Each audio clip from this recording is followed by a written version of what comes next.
നമസ്കാരം. ജന്മഭൂമിയിലേക്ക് സ്വാഗതം.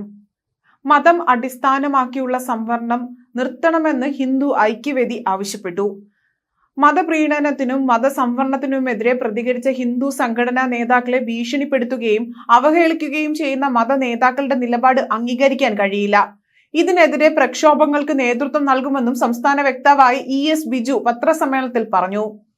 തങ്ങൾക്ക് പ്രമേയമില്ലാത്തത് സംസാരിക്കുന്നവരെ ഭയപ്പെടുത്തുകയും ഭീഷണിപ്പെടുത്തുകയും പിന്തിരിപ്പിക്കാനുള്ള ശ്രമമാണ് ഇസ്ലാമിക സംഘടനകളും മത തീവ്രവാദ സംഘടനകളും നടത്തുന്നത്.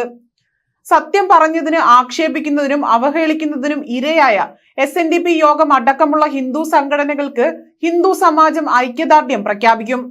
ജൂലൈ 3-ന് പാളയം രക്തസാക്ഷി മണ്ഡപത്തിലും 5-ന് എറണാകുളം ടൗൺ ഹാളിലുമാണ് ഹിന്ദു ഐക്യദാർഢ്യ സമ്മേളനം നടക്കുന്നത്.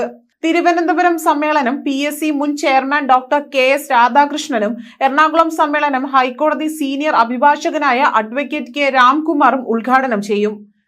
ഹിന്ദുക്കളിലെ പിന്നോക്ക ജാതികൾ അനുഭവിച്ച സാമൂഹിക അവശതയ്ക്ക് പരിഹാരമായി ഭരണഘടന നൽകിയ സംരക്ഷണമാണ് സംവരണം. ഈ ജാതി സംവരണം കവർന്ന് മതസമൂഹങ്ങൾക്ക് നൽകിയ ഇടത് വലത് മുന്നണികളാണ്.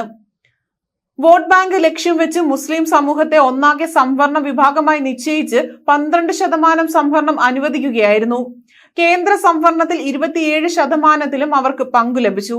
പട്ടികജാതി സംവരണവും പദവിയും പരിവർത്തിത ക്രിസ്ത്യാനികൾക്കും നൽകാൻ ജസ്റ്റിസ് രാംനാഥ മിശ്ര കമ്മീഷൻ മുൻപാകെ ശുപാർശ സമർപ്പിച്ചവരാണ് ഇടത് വലത് മുന്നണികൾ. ജൂലൈ 27-ന് നിയമസഭയിൽ നിയമം കൊണ്ടുവരുമെന്ന് ഉറപ്പ് നൽകിയിരിക്കുകയാണ് സർക്കാർ. ഇടത് സർക്കാർ പട്ടികജാതി വർഗ സമൂഹത്തെ വഞ്ചിക്കുകയാണ്. കേരളത്തിൽ മുഴുവൻ മുസ്ലിങ്ങൾക്കും സംവരണം എന്നത് അനീതിയാണ്. മാപ്പിള ജാതി സമൂഹത്തിനാണ് സാമൂഹ്യ പിന്നോക്ക അവകാശമുള്ളതെന്ന് മണ്ഡൽ കമ്മീഷൻ കണ്ടെത്തിയിരുന്നു. ഒരേ സമയം ന്യൂനപക്ഷ സംവരണവും പിന്നോക്ക സംവരണവും കൈവശപ്പെടുത്തിയിരിക്കുകയാണ് എന്ന് ന്യൂനപക്ഷക്കാർ. സാമ്പത്തിക സാമൂഹിക വിദ്യാഭ്യാസ രംഗത്തും വ്യാപാര തൊഴിൽ രംഗത്തും ഭൂമി ലഭ്യതയുടെ കാര്യത്തിലും പിന്നോക്കമല്ലാത്ത മുസ്ലിം സമൂഹത്തിലെ മുന്നോക്കക്കാരെയും ഉൾപ്പെടുത്തി ഒരു മാനദണ്ഡവും നിശ്ചയിക്കാതെ മുഴുവൻ മുസ്ലിങ്ങൾക്കും സംവരണം നൽകിക്കൊണ്ടിരിക്കുകയാണ്. സെന്റർ ഫോർ ഡെവലപ്മെന്റ് സ്റ്റഡീസ് തുടങ്ങിയ ഒരു പഠന റിപ്പോർട്ടിലും കേരളത്തിലെ മുസ്ലിം സമൂഹം പിന്നോക്ക അവസ്ഥയിലാണ് എന്ന് രേഖപ്പെടുത്തിയിട്ടില്ല.